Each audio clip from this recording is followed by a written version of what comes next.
Балқыш фестивалі Татарстан өлкәннәренә ярдәм итү буенча иң зур иҗади проект. Ул быел 8-нче мәртәбә үткәрелә. Шушы еллар эчендә фестиваль республикабызның мәдәни тормышында зур күләмле чарага әйләнде. Былтыр республикабыз районнарыннан 20 мең үзешчән өлкәннәребез шушы чарага үз өлешен керткән иде. Быелгы фестиваль нәрсәсе белән үзенчәлекле, матбугат очрашуында шул хакта сөйләштеләр. Балқыш фестиваленең беренче сайлап алу этабы инде башланып китте. Фестиваль оештыручылары быел таләпләр катгыланды дип белдерде. Без профессионалларны үстерәбез. Самодеятельные исполнители.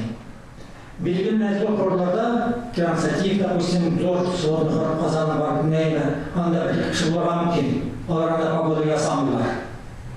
Әмләйінде профессионаллар шулықтар отыршысы да біздің қаташыға халық ижадында қаташтырмаймыз. Чөнки әгер ол художник икән, әйме, профессионал художник икән, рәсімлән шыға икән белгілі біздің әбілері саған, непрофессионал саған рәсімлігінде отыршылайша.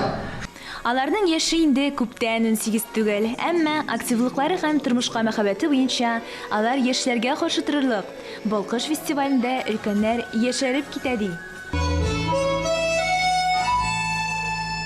Татарстан радиосы ветераннар аудиофондын булдырган. Монда бөтен Россия үзе килеп җырлый дип белерсең инде. Шул кадәр халык яраткан җырлар, шул кадәр кеше рәхәтләнеп тыңлый торган җыр. Кирәкмәгән чук бар җырлар да, биюләр дә андый юк. Бердән алган киемнәре, сәхнәдә үзенең тотышлары, шундый зур игътибар белән халыкны хөрмәт итә башкарулары, алар беркайчан онытыла торган түгел.